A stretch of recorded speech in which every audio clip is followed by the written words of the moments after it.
ગુજરાતી ફિલ્મોમાં આપણે સંબંધોની સમજણ હોય ને તો એ ડિરેક્ટર પ્રીત છે. પ્રીત ગોહિલની મૂવીમાં આપણને સંબંધો એટલા ડિટેલમાં જોવા મળે છે કે ના પૂછો વાત. હેલો મિત્રો, હું છું અમિત, તમે જોઈ રહ્યા છો સિનેમા શો. સિનેમા શો પર આજે ચર્ચા કરીએ નાન ખટાઈના ટ્રેલર વિશે. નાન ખટાઈ મૂવી 8 ઓગસ્ટ 2025 રોજ સિનેમાઘરમાં રિલીઝ થવાની. પ્રીતસિંહ ગોહિલે ડિરેક્ટ કરી છે. એનો મતલબ સીધો છે કે આ ફિલ્મની અંદર સંબંધોની માયાજાળ તમને જોવા મળશે. આ ફિલ્મ એક 3 કપલની કહાની છે. મતલબ કે મિત્ર ગઢવી, દીક્ષા જોશી, માઇકલ ઉર્ફે મયુર ચૌહાણ, તારજાની પાડલા, તત્સત મુનશી અને ઈશા કંસારા અને હિતેન કુમાર પણ આ ફિલ્મની અંદર છે. ચેતન દહિયા પણ છે. બીજા પણ અનેક કલાકારો આ ફિલ્મની અંદર છે. નાન ખટાઈની વાત કરીએ એની પહેલા વેનીલા આઈસ્ક્રીમ અને ધ ગ્રેટ ગુજરાતી મેટ્રીમની જેવી ફિલ્મો કરી ચૂક્યા છે.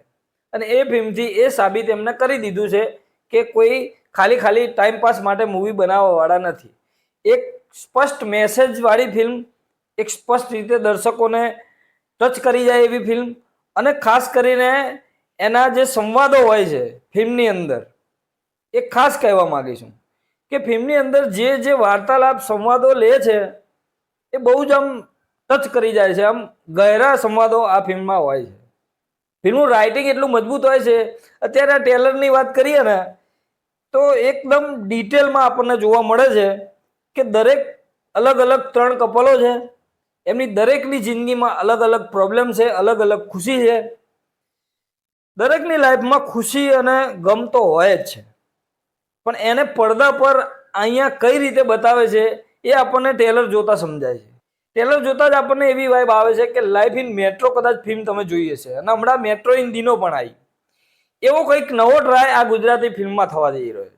તો એ કેટલો સક્સેસ જશે એની ચિંતા કર્યા વગર આ એક નવા જ પ્રકારનો કોન્સેપ્ટ આ ગુજરાતી ફિલ્મમાં લઈને આવે છે. ફિલ્મોની સમજ છે, ફિલ્મોને કઈ રીતે પડદા પર બતાવી એની સમજ છે, ફિલ્મના રાઇટિંગની સમજ છે. મતલબ કે રાઇટિંગ તો એમનું ફિલ્મનું જબરજસ્ત ગહેરું હોય છે. વાત કરીએ ટ્રેલરની અંદર એક્ટિંગની, તો એક્ટિંગ અત્યારે દરેક પાત્રો આપણને એકદમ રિયલ લાગે છે. એવું નથી લાગતું કે આ લોકો એક્ટિંગ કરી રહ્યા છે. કેમ કે જે ડાયલોગો બોલાય છે, જે સંવાદો થાય છે, જે સ્ક્રીન પર બતાવવામાં આવી રહ્યું છે એ ખરેખર બહુ મસ્ત રીતે બતાવવામાં આવ્યું. મને એવું લાગે છે કે આ ત્રણેય કપલ એક જ સિટીમાં રહેતા હોય છે.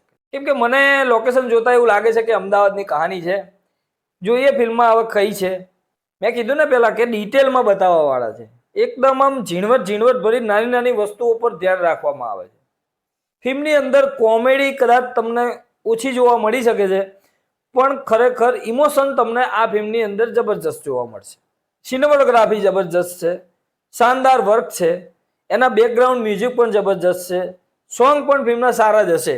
હજુ એક સોંગ આપણને સાંભળવા નથી મળ્યું, પણ જે બી અંદર સંભળાય છે, જે મ્યુઝિક સંભળાય છે એ પણ આપણને સારી વાઇબ આપે છે. ઓલ ઓવર ટ્રેલરની વાત કરીએ ને તો એકદમ ખાટું મીઠું ટ્રેલર છે.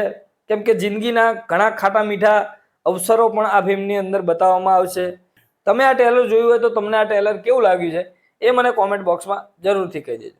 મળીએ મિત્રો નેક્સ્ટ વિડીયોમાં નવી ફિલ્મ સાથે સિનેમા શો પર.